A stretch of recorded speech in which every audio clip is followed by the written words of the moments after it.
আপনারা যে চট্টগ্রামে আজকে বললেন চট্টগ্রামের সেই একজন আইনজীবী, আপনারা অবাক করা ব্যাপার, তার রক্তাক্ত সেই দৃশ্য দেখার পরে পড়লে তো থরথর করে কেঁপে উঠে কথা ওঠার কথা। একজন মুসলিম, একজন ইসলামপন্থী মুসলিম একজন আইনজীবী, তাকে সেই সন্ত্রাসীরা কিভাবে হত্যা করেছে, কিন্তু মিডিয়াগুলো সেইগুলো ওইভাবে প্রচার করছে না, কারণ মরেছে মুসলমান, মরেছে মুসলমান, মরলে তাদের গায়ে লাগে না, একজন অমুসলিম মরলে তারা সবাই জেগে উঠে, ঠিক কিনা? জুলুম কাকে বলে? এদেশে সব স্বাধীনতা আসে, সবার জন্য স্বাধীনতা আসে, কিন্তু ইসলামপন্থীদের জন্য স্বাধীনতা আসে না। অথচ রক্ত দেওয়ার সময় ইসলামপন্থীরাই আগে দেয়। মুগ্ধ ইসলামপন্থী ছিল, আবু সাইদ শহীদ হয়েছে, সেই ইসলামপন্থী ছিল, মুসলমানদের প্রতিনিধিত্ব করেছে, ঠিক কিনা? আমরা সাধারণত কথা বলার জন্য যদি পরিবেশটা সুন্দর না পাই তাহলে কথা বলতে পারি না। আপনার কথা প্রতিধ্বনি হচ্ছে, ইকো দিচ্ছেন আপনি? হ্যাঁ, কথা প্রতিধ্বনি, সাউন্ড ডাউন হচ্ছে। হ্যাঁ, তো ডাউন কেন দেবেন আপনি? সাউন্ড যদি বুঝতে কষ্ট হবে, সাউন্ডটা আপনি প্রতিধ্বনিটা কমানোর চেষ্টা করবেন। সম্মানিত উপস্থিতি, আমি খুব অল্প সময় কথা বলব। আমাদের দেশে একটা পরিবর্তন হয়েছে আলহামদুলিল্লাহ। এই পরিবর্তনের পরে আমরা কিছুটা প্রশান্তি অনুভব করছি, কিন্তু মূলত এই পরিবর্তন হয়েছে ক্ষমতার প্রতি পরিবর্তন। একটা বিপ্লব হয়েছে, সেই বিপ্লবের মাধ্যমে একটা জুলুমের পরিবর্তন হয়েছে, এক দল জালেমের পরিবর্তন হয়েছে। কিন্তু মনে রাখবেন, যদি সত্যিকার অর্থে রাসূলুল্লাহ সাল্লাল্লাহু আলাইহি ওয়াসাল্লামের আদর্শ বাস্তবায়ন না হয়, তাহলে একদল জালেম গিয়েছে, আরেক দল জালেম এসে আবার আমাদের উপরে জুলুম করবে। গত কয়েকদিন আগে ফেসবুকে একটা ভিডিও দেখেছি, এক টিকটকার, সে আরেক টিকটকারকে নিয়ে এসে লাইভ করছে, লাইভে বলছে যে এতদিন এই টিকটক আইডিটা আমি চালাতাম, এখন আমি কাজে থাকি, আমি আর সময় দিতে পারবো না, আমি থাকবো না, তবে আমার পরিবর্তে আমার এই টিকটক আইডি আমার এই দোস্ত চালাবে, তোমরা আমার এই বন্ধুকে সাপোর্ট করিও, তাকে সমর্থন করিও, তার ভিডিওগুলো দেখিও। কথা বলে বুঝেন নাই? এতদিন সে চালাতো, এখন সে চালাবে না, তার বন্ধু চালাবে। এতদিন পর্যন্ত বিগত বছরে একদল জুলুম করেছে, একদল চাঁদাবাজি করেছে, একদল মানুষের রক্ত খেয়েছে, একদল মানুষের অর্থ বিদেশে পাচার করেছে, একদল জালেম পৃথিবীর মানুষের উপরে, বাংলাদেশের মানুষের উপরে জুলুম করেছে, আর একদল জালেম জুলুমের প্রস্তুতি গ্রহণ করছে। তো আরেকদল জালেম যদি আসে তো যেই সেই হবে, ঠিক না? কাজী শুনুন, শুধু ক্ষমতার রদবদল, ক্ষমতার পরিবর্তন এদেশের সমাধান নয়। যদি সত্যিকার সমাধান আসতে হয়, তাহলে এদেশের প্রত্যেকটা জায়গায়, প্রত্যেকটা স্তরে আল্লাহর নবীর আদর্শ বাস্তবায়ন করতে হবে। বিগত বছরগুলোতে কি পরিমাণ জুলুম হয়েছে দেশের মানুষের উপরে, আমরা ওলামায়ে কেরাম কথা বলতে পারি। মাহফিলের অনুমতির জন্য অনুমতি নিতে গিয়ে পায়ের জুতা ক্ষয় হয়েছে, মাসের পরে মাস ঘুরতে হয়েছে এক একটা মাহফিলের অনুমতি নেওয়ার জন্য। আমাদের মতো ব্যক্তিরা আলহামদুলিল্লাহ, আমরা তো প্রশাসনের ঊর্ধ্বতন কর্মকর্তাদের সাথে বিভিন্ন সোর্সে, বিভিন্ন মাধ্যমে আমাদের যোগাযোগ ছিল, সম্পর্ক ছিল, অথচ আমাদের মতো ব্যক্তিরা মাহফিল করতে গিয়ে পর্যন্ত মাথার ঘাম পায়ে পড়েছে। আমার ফেরিতে শেখ আহমদুল্লাহ হাফিজাহুল্লাহ সুন্নাহ ফাউন্ডেশনের চেয়ারম্যান আপনারা চিনেন, ওনাকে গত বছর দাওয়াত দিয়েছিলাম। ওনার আমার মাদ্রাসার মাহফিলে যখন উনি যাবেন, এটাকে কেন্দ্র করে অনুমতি নিতে হচ্ছে। অনুমতি ছাড়া প্রোগ্রাম করতে গেলে কখন না কখন বন্ধ করে দেয়। সেই অনুমতি নিতে গিয়ে দিনের পরে দিন, মাসের পরে মাস ঘুরতে হয়েছে, এমনকি 9 জন অফিসার থেকে স্বাক্ষর নিতে হয়েছে। 9 জন অফিসার থেকে স্বাক্ষর নিয়ে তারপরে অনেকগুলো শর্ত দিয়েছে, সবগুলো শর্ত মেনে তারপরে প্রোগ্রাম করতে হয়েছে। এদেশ মুসলমানদের দেশ, এসে দেশের স্বাধীনতার পিছনে মুসলমানদের রক্ত আছে, এটা মুসলমানদের দেশ, এটা ইসলামপন্থীদের দেশ, ইসলামের কথা বলতে অনুমতি কেন নিতে হবে, ঠিক না? কেন উন্নতি নিতে হবে? দুঃখের সাথে বলতে হয় এখনো কোন কোন জায়গায় মাহফিলের বাধার কথা শুনতে পাচ্ছি। এখনো মাহফিলে বাধা আসতেছে। তাহলে কিসের স্বাধীনতা? দেখেন গতকালকের একটা ঘটনা নাকি আজকে, কাকে বলে জুলুম। আল জাজিরা একটা প্রতিবেদন ছেড়েছে। আল জাজিরা, সে আল জাজিরা বাংলাদেশের বিগত একজন মন্ত্রীর একটা প্রতিবেদন করেছে। সাবেক একজন মন্ত্রী শুধুমাত্র যুক্তরাষ্ট্রে 360টা বাড়ি ক্রয় করেছে। কয়টা? 360টি বাড়ি ক্রয় করেছে শুধুমাত্র যুক্তরাষ্ট্রে। আর ওই বাড়ি ক্রয় করতে প্রায় 4000 কোটি টাকা ব্যয় করেছে। 4000 কোটি টাকা ব্যয় করে শুধুমাত্র যুক্তরাষ্ট্রে 360টা বাড়ি ক্রয় করেছে।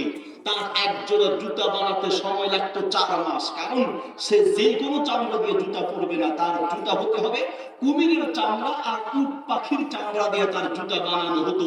এছাড়া সাধারণ জুতা পরতো না। 4 মাস ধরে তার জুতাই বানানো লাগতো। ঢাকা শহরের একজন মেয়রের ইতিহাস ইনকিলাব পত্রিকায় এসেছে। তার দুপুরের এক বেলা খাবার বাড়ি থেকে অফিসে আনবে, এই জন্য একটা গাড়ি ক্রয় করেছে। এই গাড়িটার কাজ হলো শুধু দুপুরের এক বেলা খাবার নিয়ে আসবে।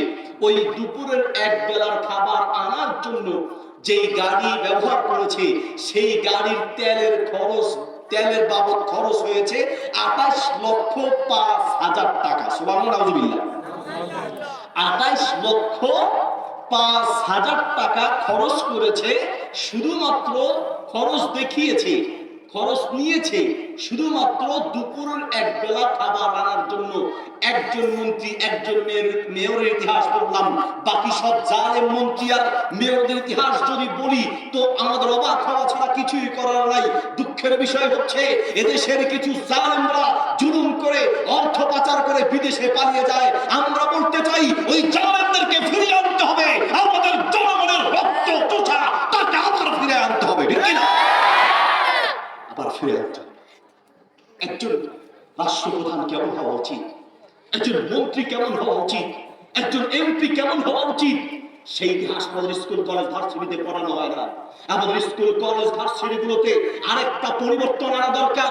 যেই পরিবর্তনের পরে স্কুলের বাচ্চারা কোরআন পড়বে, হাই স্কুল কলেজ ভার্সিটির বাচ্চারা কোরআন পড়বে, ইতিহাস পড়বে, তো সাহাবীদের ইতিহাস পড়বে, নবীদের ইতিহাস পড়বে, তাহলে আর জালেম তৈরি হবে না, ঠিক কিনা? তারা যদি জানতো সেই ইতিহাস কেমন ছিলেন একজন রাষ্ট্রপ্রধান, ইসলামী রাষ্ট্রের প্রধান কেমন ছিলেন, নবী মুহাম্মদ রাসূলুল্লাহ সাল্লাল্লাহু আলাইহি ওয়াসাল্লাম বদরের যুদ্ধে যাবেন। যাওয়ার জন্য বাহনের ঘাটতি, বাহন কম, ভাগ করে দিলেন। এক উটে 3 জন, 2 জন বসবে, একজন টানবে। 3 জন করে এক উট নিয়ে যাবে। 2 জন বসবে, একজন টানবে, আবার একজন বসবে, বাকি 2 জন বসবে, একজন টানবে। তার মানে একজন টেনে নিয়ে যাবে, বাকি 2 জন উটের উপরে বসবে। এইভাবে প্রত্যেকে ভাগ করে দেওয়া হবে। রাসূল সাল্লাল্লাহু আলাইহি ওয়াসাল্লাম তিনি যে উটের দায়িত্ব নিলেন, সেই উটে আলী রাদিয়াল্লাহু আনহু ছিলেন, আবু লুবাবা রাদিয়াল্লাহু আনহু ছিলেন। আলী রাদিয়াল্লাহু তাআলা যখন উটটা টানলেন, রাসূল সাল্লাল্লাহু আলাইহি ওয়াসাল্লাম আর আবু লুবাবা বসলেন। আবু লুবাবা টানলেন, আলী রাদিয়াল্লাহু আনহু আর রাসূল সাল্লাল্লাহু আলাইহি ওয়াসাল্লাম বসলেন। এরপরে 3 নম্বরে কার টানার পালা? কথা বলেন। রাসূল সাল্লাল্লাহু আলাইহি ওয়াসাল্লামের টানার পালা।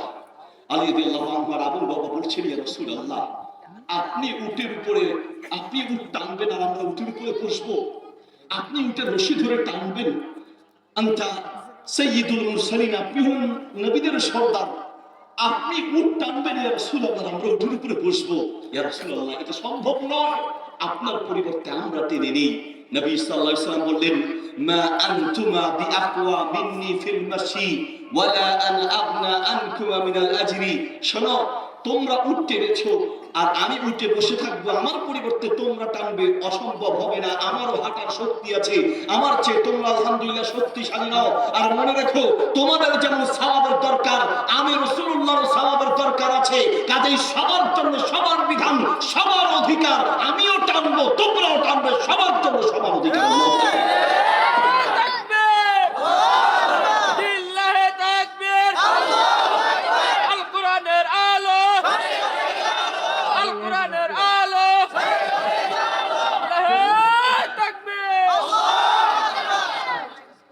ইসলামের রাষ্ট্রপ্রধান কেমন হতে পারে? আবু বকর রাদিয়াল্লাহু আনহু ফজরের নামাজ পড়ে তিনি বের হয়ে যান। সাহাবায়ে কেরাম বড় অবাক হয়ে দেখলেন যে কয়দিন ধরে আবু বকরকে মসজিদে থাকলে নামাজ পড়েই তিনি বের হয়ে যান, নামাজ পড়েই বের হয়ে যান। হিকায়াতুল উলুমের মধ্যে এসেছে ওমর রাদিয়াল্লাহু আনহু একটু সন্দেহ করলেন যে কোথায় যায় একটু দেখি। গোপনে গোপনে আবু বকর রাদিয়াল্লাহু আনহুকে একটু ফলো করলেন। আবু বকর রাদিয়াল্লাহু আনহু যেতে লাগলেন।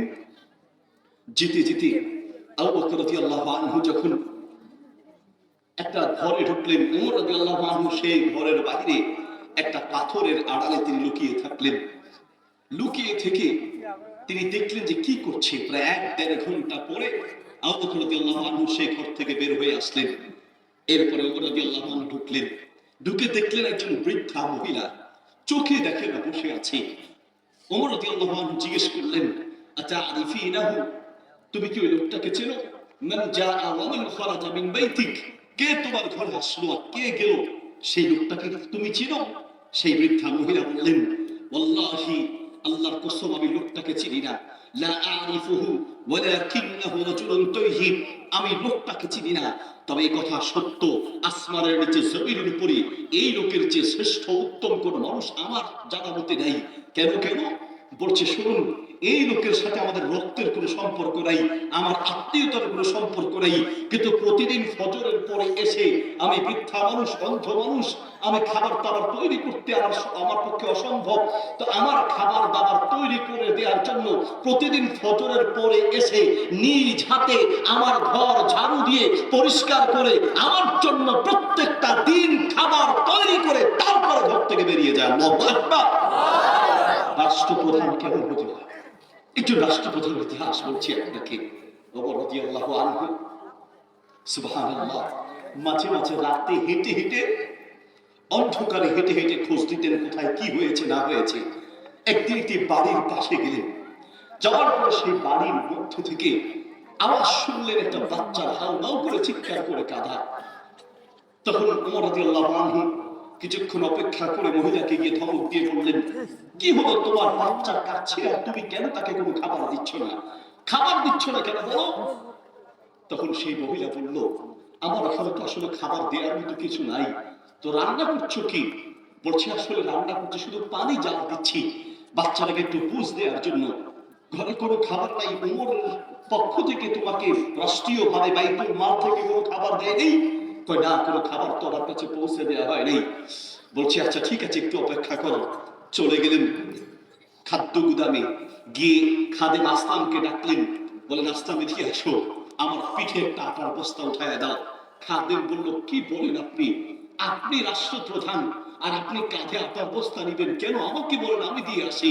ওমর রাদিয়াল্লাহু আনহু চোখের পানি ছেড়ে দিয়ে বললেন, আসলাম, আজ তুমি আমার আটার বস্তা পিঠে নিতে রাজি হচ্ছ, কিন্তু কিয়ামতের মাঠে আল্লাহ যখন আমাকে দায়িত্বের বোঝা আমার পিঠে চাপায়া দিবেন, আমার গুনাহের বোঝা আমার উপরে চাপায়া দিবেন, তোমাকে খাদেম খুঁজে পাওয়া যাবে না। কাজে আমার পিঠে উঠায়া দাও, আমি নিতে থাকি। আমি যখন এই আটার বস্তা কাঁধে করে নিব, আমার আল্লাহর দেখলে হয়তো দয়া হবে, এই উসিলায় আল্লাহ আমাকে ক্ষমা করে দিবে। আল্লাহু আকবার। নিজে কাঁধে করে আটার বস্তা দিয়ে এসেছেন সেই মহিলার কাছে। আলী রাদিয়াল্লাহু আনহু দুনিয়া থেকে বিদায় হয়ে গেলেন। তার মৃত্যুর পর তাকে যখন গোসল করাতে গিয়েছে, পিঠে কিছু দাগ পেয়েছে, শক্ত দাগ, পিঠ শক্ত হয়ে আছে। তার পরিবারের লোকেরা বলছে যে উনি তো পিঠে কোনো কাজ চাই, এই যে এই বেটা বসে বারবার সমস্যা করতে জানি না, কোনো কথা বলা যাবে না। ভাই এদিকে তাকান, আরে পেছনে দাও, একদম স্টপ, একটু বসো এদিকে। কষ্ট হচ্ছে ভাই আপনাদের? আমি ছেড়ে দিব। আলী রাদিয়াল্লাহু আনহুর পরিবারের লোকেরা সবাই জিজ্ঞেস করছেন যে পিঠে এই দাগগুলো কিসের? তিনি তো কোনো শক্ত কোনো কাজ করতেন না, লেবারের কোনো কাজ করতেন না, তো পিঠে এত দাগ কিসের, কারণটা কি? তখন উত্তর খুঁজে পান নাই। কাফন হয়ে গেল, দাফন দিয়ে দিলেন। তার দাফন কাফনের পরে তাকে কবরে দাফন করার পরে দলে দলে লোকেরা বিভিন্ন এলাকা থেকে আসতে শুরু করেছে, এতিম মিসকিন আসতে শুরু করেছে, আমাদের খাবারের প্রয়োজন, আমরা অভাবে আছি। এলাকার লোকেরা বলছে, এতদিন পর্যন্ত তোমাদেরকে দেখি নাই, আমিরুল মুমিনিন মারা যাওয়ার পরে হঠাৎ করে তোমাদের এত আবির্ভাব কোথা থেকে আসছো, এতদিন কি করে খেয়েছো? তখন সেই বিস্কিট গুলো বলেছে, যতদিন পর্যন্ত আমাদের আমিরুল মুমিনিন রাষ্ট্রপ্রধান আলী রাদিয়াল্লাহু আনহু জীবিত ছিল, ততদিন পর্যন্ত আমরা কারো দুয়ারে যাই নাই, যাওয়ার প্রয়োজন হয় নাই। রাতের অন্ধকারে নিজের কাঁধে করে করে আমাদের প্রত্যেকের ঘরে খাবার পৌঁছে দিয়েছেন আল্লাহু আকবার। একজন রাষ্ট্রপ্রধান কেমন হতে হয়? ওমর ইবনে আব্দুল আজিজ রাহিমাহুল্লাহ, ইসলামের পঞ্চম খলিফা যাকে বলা হয়, ঈদের দিন তার মেয়েটা রাস্তা থেকে দৌড়াতে দৌড়াতে কাঁদতে কাঁদতে ওমর ইবনে আব্দুল আজিজের কাছে এসে বলছেন, চোখের পানি ছেড়ে দিয়ে হাউ হাউ করে কাঁদতে লাগলেন। ওমর ইবনে আব্দুল আজিজ ডেকে জিজ্ঞেস করলেন, লিমা তাবকিনা, লিমা তাবকিনা ইয়া হাদিহি, মা কাঁদছো কেন, কি হয়েছে বলো, মা কেন কাঁদছো বলো? মেয়েটা চোখের পানি ছেড়ে দিয়ে বলছে, আজ ঈদের দিন আমরা বের হয়েছি, আমাদের ভাই বোন কারো গায়ে একটা নতুন জামা নাই, আর এলাকার প্রত্যেকটা মানুষের শরীরে নতুন জামা, বাচ্চাদের গায়ে নতুন জামা, আমরা পুরাতন জামা পরে বের হয়েছি। ওয়ানা ইবনাতু আমিরিল মুমিনিন, আর আমি হচ্ছি রাষ্ট্রপ্রধানের মেয়ে, অথচ আজ ঈদের দিনও আমার গায়ে একটা নতুন জামা নাই। সবাই হাসাহাসি করছে, এই জন্য আমি কান্না পেয়েছি, আমি লজ্জা পেয়েছি। ওমর ইবনে আব্দুল আজিজ বললেন, আচ্ছা ঠিক আছে, একটু অপেক্ষা করো, আমি দেখি তোমাদের জন্য কিছু করতে পারি কিনা। যাহাবাইনা হাইসি বাইতুল মাল, বাইতুল মালের ক্যাশিয়ারের কাছে গিয়ে বললেন, তোমার কাছে একটা আবদার নিয়ে এসেছি। আমি বললেন, আপনি কাঁদছেন কেন, কি হয়েছে? কাঁদছি কেন জানো, আজ ঈদের দিন, আমার বাচ্চাগুলোর গায়ে একটা নতুন জামা দেওয়ার মতো তৌফিক আমার নাই, আমার কাছে কোনো জমানো অর্থ পয়সা নাই, আমি আজ কাঁদছি। আমার মেয়েটা চোখের পানি দেখে আমার বুকটা থরথর করে কেঁপে উঠেছে, তাকে আমি একটা নতুন কাপড় দিতে পারিনি। তুমি যদি একটু আমার উপকার করো, তা আমি হয়তো আজ আমার বাচ্চাগুলোর মুখে হাসি ফোটাতে পারবো। কি উপকার করেন? শোনো, তুমি তো বাইতুল মালের ক্যাশিয়ার, তুমি যদি আমাকে আগামী 1 মাসের অগ্রিম বেতন দিতে পারো, তো আগামী 1 মাস আমি যে দায়িত্ব পালন করব, সেই অগ্রিম বেতনটা যদি পাই, এই বেতন দিয়ে আমি বাচ্চাদের জন্য নতুন কাপড় কিনে দিব, আর পরবর্তীতে আমি হয়তো একটু কষ্ট করে চলবো। ক্যাশিয়ার বলছে, আর আপনি আনতা আমিরুল মুমিনিন, আপনি হলেন রাষ্ট্রপ্রধান, বাইতুল মালের অগ্রিম বেতন নিতে আমার কাছ থেকে কি অনুমতি নেওয়া লাগে? আপনি ইচ্ছে করলেই তো নিতে পারেন। ওমর ইবনে আব্দুল আজিজ বললেন, শোনো, কিয়ামতের মাঠে আমাকে আল্লাহর সামনে জবাব দিতে হবে। আমি যদি তোমার অনুমতি ছাড়া বাইতুল মাল থেকে টাকা নিয়ে যাই, অর্থ নিয়ে যাই, তো কিয়ামতের মাঠে আমি আল্লাহর সামনে কি জবাব দিব? বাইতুল মালের ক্যাশিয়ার বললেন, আমিরুল মুমিনিন, আপনার যেমন আল্লাহর সামনে দাঁড়ানোর ভয় আছে, আমার তো আল্লাহর সামনে দাঁড়ানোর ভয় আছে। আপনি আগামী 1 মাসের অগ্রিম বেতন নিতে চাচ্ছেন, আমি আপনাকে দিতে রাজি আছি, বিশার্তিন, একটা শর্ত আছে, একটা শর্ত। সেই শর্ত হলো আগামী 1 মাস দায়িত্ব পালন করবেন, বেতনটা অগ্রিম নেবেন। তো আগামী 1 মাস যে দায়িত্ব পালন করতে পারবেন, এই সিকিউরিটি, এই গ্যারান্টি আমাকে দিতে হবে। আপনি আগামী 1 মাস বেঁচে থাকবেন, এই গ্যারান্টি যদি আমাকে দিতে পারেন, আগামী 1 মাসের বেতন দিতে রাজি আছি। আর যদি না পারেন, আমার পক্ষে সম্ভব নয়। ওমর ইবনে আব্দুল আজিজ ক্যাশিয়ারকে বুকের সঙ্গে জড়িয়ে ধরে বললেন, আমি যোগ্য ক্যাশিয়ার পেয়েছি, তুমি আমার চোখ খুলে দিয়েছো, আগামী 1 মাস দূরে থাক, 1 মিনিট বেঁচে থাকার গ্যারান্টিও তো নাই, আমার টাকা লাগবে না, তুমি আমার চোখ খুলে দিয়েছো। রাষ্ট্রপ্রধান কাকে বলে? আল্লাহু আকবার। কলিজার মধ্যে যদি আল্লাহর ভয় থাকে, তো আর কিচ্ছু লাগে না ভাই, আর কিচ্ছু লাগে না। যে সকল জালেমরা মানুষের অর্থ খেয়ে, যে সকল জালেমরা মানুষের উপর জুলুম করেছে, তাদের মনে রাখা উচিত, পরবর্তীতে যারা জুলুম করার জন্য প্রস্তুতি দিচ্ছে, ওই সমস্ত ক্ষমতাবাসীদেরও মনে রাখা উচিত, আল্লাহ বলেন, ওয়ায়ামুদ্দুহুম ফি তুগয়ানিহিম ইয়ামাহুন, আল্লাহ ছাড় দেয় তবে ছেড়ে দেয় না। আল্লাহ যখন ধরে, সারা পৃথিবীর কেউ ঠেকাতে পারে না, ঠিক না? পৃথিবীর কেউ ঠেকাতে পারে না। আল্লাহ ধরা বড় কঠিন ধরা। ইন্না বাতশা রাব্বিকা লাশাদীদ, আল্লাহ ধরা বড় কঠিন ধরা। এই কলিজার মধ্যে ভয় থাকা উচিত। আমাদের স্কুল, কলেজ, ভার্সিটি থেকে মন্ত্রী, এমপি যারা তৈরি হয়, যদি এই ইতিহাসগুলো আর কলিজার মধ্যে আল্লাহর ভয় থাকতো, আল্লাহর কসম, পুরো দেশ একদিনে পাল্টে যেত, একদিনে পাল্টে যেত। কিন্তু কই, কিসের ভয়? ওমর রাদিয়াল্লাহু আনহু পাহাড়ের পাশ দিয়ে যাচ্ছেন, এক রাখালকে ডাক দিয়ে বলছেন, শোনো, তুমি গরিব মানুষ, তোমার অর্থের দরকার, আর আমার একটা ছাগলের দরকার। পরীক্ষা করার জন্য তাকে বললেন, একটা ছাগল আমাকে দিয়ে দাও, আর আমি তোমাকে কিছু টাকা দিচ্ছি, তুমি গোপনে গোপনে টাকাগুলো নিয়ে চলে যাও। তিনি বললেন, সে রাখাল বলছে, আমি হলাম রায়ুল গানাম, আমি শুধু ছাগল পালতে পারি, ছাগলের রাখাল। লাস্তু বিমালিকিল গানাম, আমি তো এই ছাগলের মালিক নই। আপনি কিনতে হলে আমার মালিকের কাছে, ছাগলের মালিকের কাছে যেতে হবে। ওমর রাদিয়াল্লাহু আনহু মুস্কি হেসে বললেন, আরে তুমি বোকা নাকি? ছাগল আমাকে দিয়ে দিবা, টাকা দিবা, আর ছাগলের মালিককে বুঝ দিবে আকালা হুসিবু, বাঘ খেয়ে ফেলেছে, শিয়াল খেয়ে ফেলেছে, হারিয়ে গিয়েছে, একটা বললেই তো হয়, মালিককে কোন রকম একটা বুঝ দিয়ে দিবা। রাখাল তখন বলেছে, আপনি ঠিক বলেছেন, আপনি ঠিক বলেছেন, আমি চাইলে ছাগলের মালিককে বুঝ দিতে পারবো। আমি ছাগলের মালিককে, ছাগল হারিয়ে গিয়েছে, বাঘে খেয়েছি, যে কোনো একটা কথা বলে আমি ছাগলের মালিককে বুঝ দিতে পারবো। ফাইনাল্লাহ, ফাইনাল্লাহ, ফাইনাল্লাহ, আমি ছাগলের মালিককে বুঝ দিতে পারবো, আপনাকে বোঝাতে পারবো, সারা দুনিয়ার মানুষকে বোঝাতে পারবো। আমি আমার আল্লাহকে বুঝাবো কি দিয়া? আমি আমার আল্লাহকে কি দিয়ে বুঝাবো? আপনি আবার আল্লাহকে কি দিয়ে বুঝাবো? আর কিছু লাগে না তো, পরিবর্তনের জন্য একটাই তো যথেষ্ট, আর তো কিছু লাগে না। সারা পৃথিবীর মানুষের মাঝে যদি একটা পরিবর্তন আসে, যে আমাকে আল্লাহর সামনে রাখতে হবে। রাসূল সাল্লাল্লাহু আলাইহি ওয়াসাল্লাম বলেন, লা তাজুলু কদাম আবদিন হাত্তা ইউসআল আন উমরিহি ফীমা আফনাহু। কিয়ামতের মাঠে প্রত্যেকটা মানুষ এক চুল পরিমাণ পা নাড়াতে পারবে না, যতক্ষণ না পর্যন্ত সে হিসাব দিবে যে সে তার জীবনটাকে কোন কাজে ব্যয় করেছে।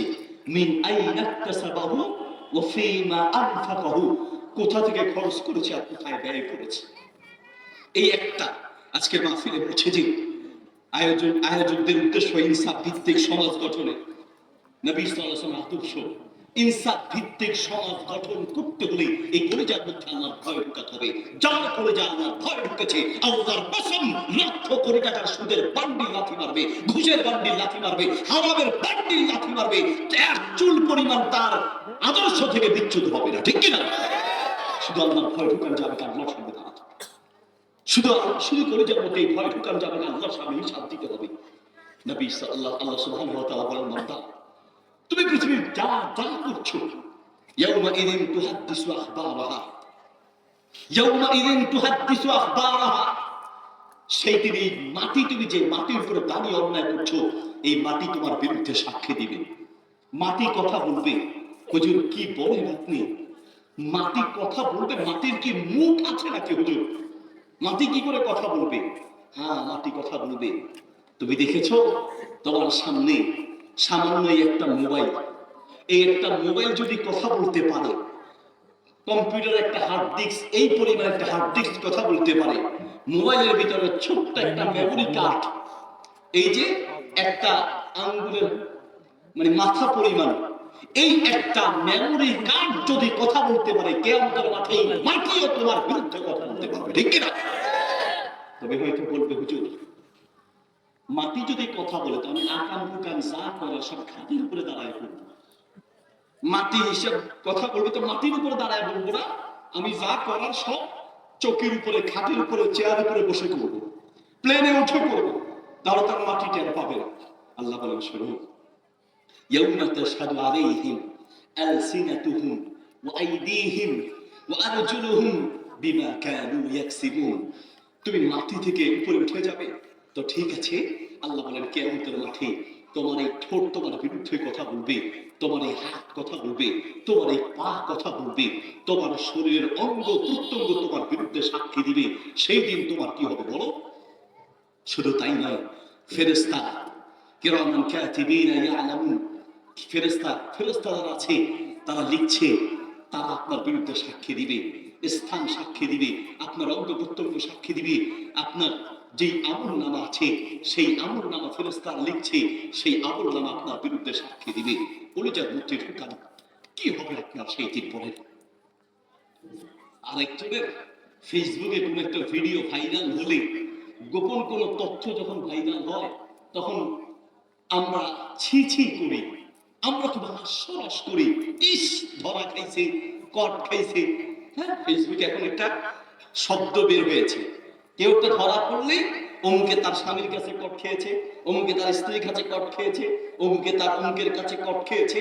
অমুকের কট খাওয়া নিয়ে তুমি হাসছো, অমুকের গোপন তথ্য বের হওয়া নিয়ে তুমি হাসছো, আর তোমার গোপন তথ্য যে রেকর্ড হয়ে আছে, শুধু তোমার আল্লাহ দয়া করে তোমাকে বাঁচিয়ে রেখেছেন, ঠিক কিনা? পৃথিবীর মানুষের গুনাহ যদি কথা বলতে পারত, পৃথিবীর মানুষের হাত যদি কথা বলতে পারত, পৃথিবীর মানুষের চোখ যদি কথা বলতে পারত, তাহলে বুঝতেন যে আপনি কতটা অপরাধী। আপনার নিজের গুনার দিকে তাকান, আপনি আরেকজনের গুনার দিকে মানে তাকানোর সময়টা কোথায়? আপনি নিজের দিকে একটু তাকান। আল্লাহ তাআলা বলেন, ইন্নাল ইনসানা লিরাব্বিহি লাকানুন, মানুষের যে নাফরমান নিমক হারাম কোনো জাতি নেই। আপনিও দেখতে দেখুন, আপনার জীবনের গুণাগুলোর দিকে একটু তাকান, দুটা চোখ বন্ধ করে আপনার অপরাধের দিকে আপনি একটু তাকান। কিয়ামতের মাঠে হিসাব দিতে হবে। কিয়ামতের মাঠে প্রত্যেকটা কাজের, প্রত্যেকটা অপরাধের হিসাব আপনাকে দিতে হবে। সেই দিন ভিডিও আকারে দেখানো হবে, পৃথিবীর প্রত্যেকটা মানুষ আপনার সেই অপরাধগুলো দেখবে। হ্যাঁ, সেই অপরাধ দেখানো থেকে যদি বাঁচতে চান, তাহলে এখনো সময় আছে। আল্লাহর পথে ফিরে আসতে হবে, আল্লাহর পথে, আল্লাহর পথে ফিরে আসতে হবে। দোস্ত, একদম কলেজা দিয়ে কিছু কথা বলে যাই, খুব লম্বা সময় কথা বলবো না। একজন উঠবে না, রাজি আছেন ইনশাআল্লাহ? ঠিক শেষ পর্যন্ত প্রস্রাব পায়খানা চাইলে 1-1.5 ঘন্টা আটকায় রাখা যায়। একান্ত বেশি যদি ধরে তাহলে অনুমতি নিয়ে যাবেন, অন্যথায় হাঁটবেন না, উঠবেন না, বসবেন না। এতক্ষণ কথা বলতে পারলেই, কারণ ওই যে হাঁটাহাঁটি করছেন, কথা বলছেন। আমি সেই এখানে আমার মনে আছে প্রায় 6 থেকে 7 বছর আগে মাহফিল এসেছিলাম গোলাপ পাড়া। এরপর থেকে যাওয়ার সময় তওবা করে করে গিয়েছি, কারণ মাহফিলের কর্তৃপক্ষের কিছু আচরণ আর শ্রোতাদের কিছু কষ্ট আমাকে আল্লাহ বাধ্য করে না যে আমি গোবিন্দগঞ্জে এসে আমাকে দাওয়াত দিতে হবে। দাওয়াত দেওয়ার অনেক জায়গা আছে। মূলত আপনাদের কিছু মানুষ উলামায়ে কেরামকে সম্মান দিতে জানেন না। ওয়াল্লাহি মনে কষ্ট নেবেন না, কষ্ট আঘাত করে কথাগুলো বলছি বোঝার জন্য। আমি সেই, আপনি কি মনে করেন এত সোজা? একজন বক্তা ঢাকা ফেরি থেকে রওনা দিলে কয় ঘন্টা সময় লাগে এখানে আসতে? কি পরিমাণ পরিশ্রম হয়, কি পরিমাণ ত্যাগ স্বীকার করতে আপনি জানেন?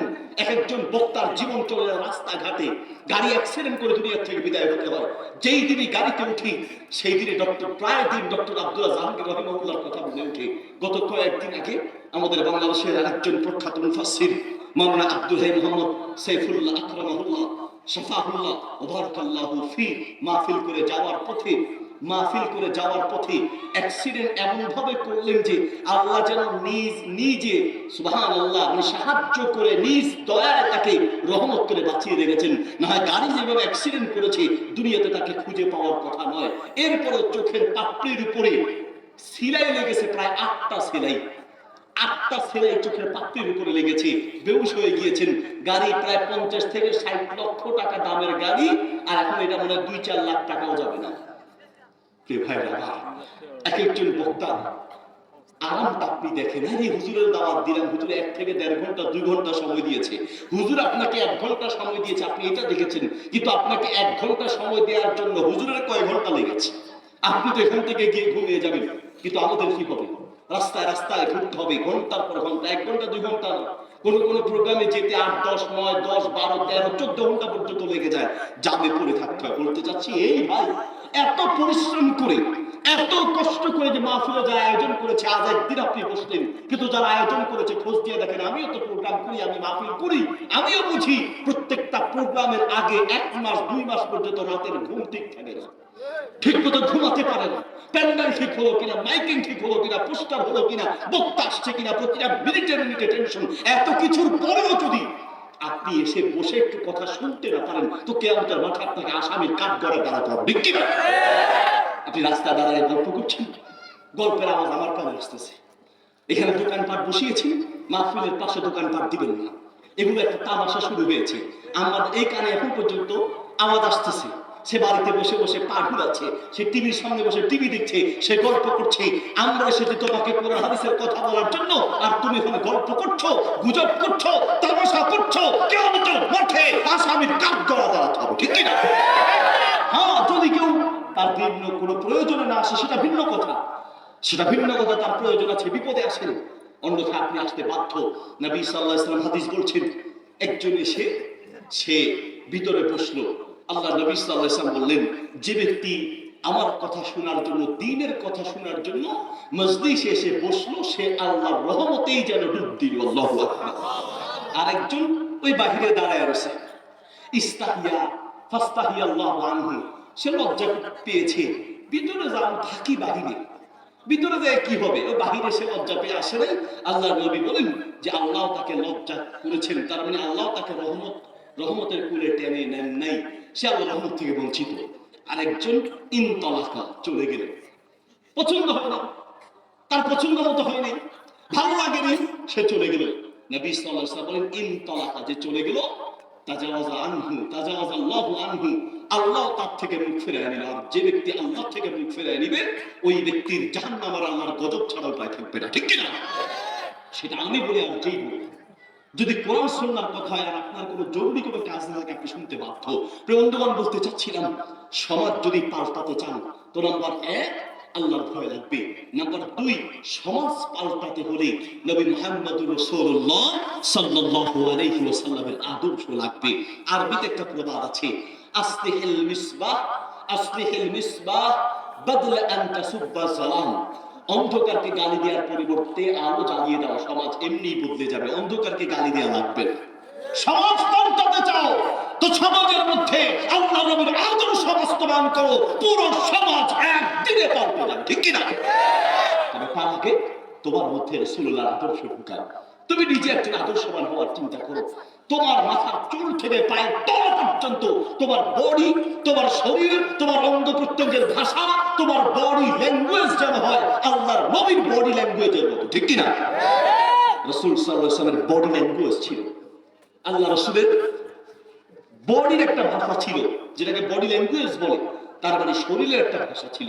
কি সেই ভাষা? রাসূল সাল্লাল্লাহু আলাইহি ওয়াসাল্লামের প্রত্যেকটা অঙ্গ প্রত্যঙ্গ কথা বলতে পারত।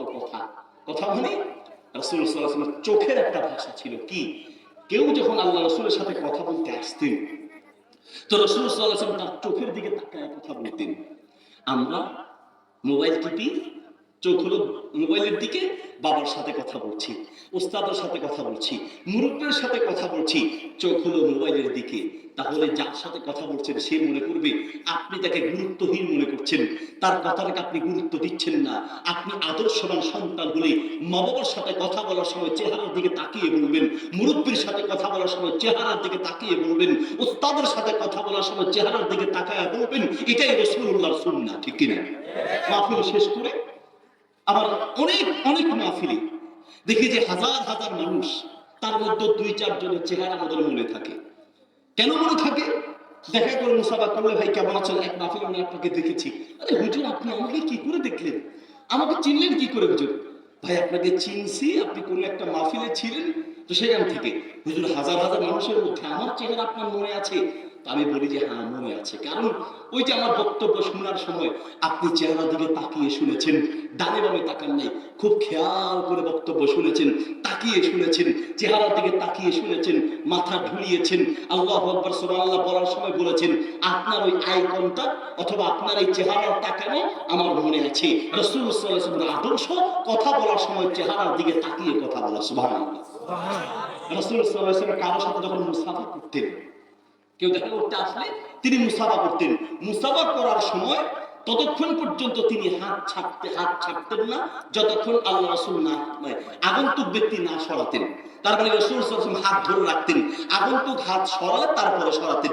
এতে করে কি বোঝা যায় যে আমি আপনার সাথে মুসাফা করলাম, হাতটা ধরে রাখলাম, আপনি একটা আনন্দ অনুভব করবেন, আপনি একটা মায়া অনুভব করবেন, আপনি একটা ভালোবাসা অনুভব করবেন। আপনি আমার কাছে আসলে আমি যদি আপনার হাতটা ধরি, হাতটা ধরে একটু হাঁটি, তো দেখবেন যে আপনি একটু মানে একটা মায়া অনুভব করবেন, একটা ভালোবাসা অনুভব করবেন। রাসূল সাল্লাল্লাহু আলাইহি ওয়াসাল্লাম মাঝে মাঝে সাহাবীদের হাত ধরে বলতেন, তোমাকে একটা সূরার কথা কি বলবো না, যে সূরার মতো কোন সূরা তাওরাত ইনজিলে নাই? ইয়া রাসূলুল্লাহ, অবশ্যই বলবেন। নামাজ পড়ে যাওয়ার সময় হাত ধরে ধরে বললেন, সেই সূরাটা হলো সূরাতুল ফাতিহা। সাহাবী বলার সময় ওই কথাটাও বলেছেন যে হাত ধরে ধরে রাসূল সাল্লাল্লাহু আলাইহি ওয়াসাল্লাম বের হয়েছেন। এমন অসংখ্য হাদিস আছে যে হাদিসের মধ্যে প্রমাণিত হয় যে আল্লাহ রাসূল সাল্লাল্লাহু আলাইহি ওয়াসাল্লাম হাত ধরে কথা বলতেন। একটা বাচ্চা মায়াবী, একটা বাচ্চাকে আন্তরিকভাবে কোনো একটা কথা বোঝাতে চাইলে তার হাতে হাত দিয়ে অথবা মাথায় হাত দিয়ে রাসূল সাল্লাল্লাহু আলাইহি ওয়াসাল্লাম মাঝে মধ্যে মাথায় হাত বুলাতেন, হাত বুলিয়ে বলেন তো বাচ্চাটা মৃত্যুর আগ পর্যন্ত আপনার কথা মনে রাখবে, ঠিক কিনা? একজন সাহাবী বলছেন যে আমি বড় হয়েছি কিন্তু এখন পর্যন্ত রাসূল সাল্লাল্লাহু আলাইহি ওয়াসাল্লাম সে আদরটা আমার মনে আছে। কি করে মনে আছে? ও যে আমাকে যখন তিনি আদর করেছেন, আমার মাথায় হাত বুলিয়ে আমার গালে শীতল যে হাত বুলিয়েছেন, আমি বড় হয়েছি কিন্তু এখন আল্লাহ রাসূলের সেই আদরটা এখন পর্যন্ত ভুলতে পারিনি। আল্লাহু আকবার। আপনি তো আদর করতে জানেন না, আপনি বাচ্চাদেরকে পাইলে গাল তাই না মনে আপনি আপেল কামড়াইতে আছেন, বুঝেন? বাচ্চাদেরকে এমন আদর করে যেখানে দাঁত বসায় দেয়, তো ওর মা বাবা দেখলে যে ঘটনা কি করে জমিকে আদর করছে, তো তুমি কি আদর করছো না আপেল কামড়াইছো? ঠিক না? বাচ্চাকে আপনি আদর করতে জানেন, আবার বাচ্চাকে নিয়ে অনেকে খেলে, আচ্ছা এটা ফুটবল, মনে হচ্ছে ফুটবল পেয়েছে।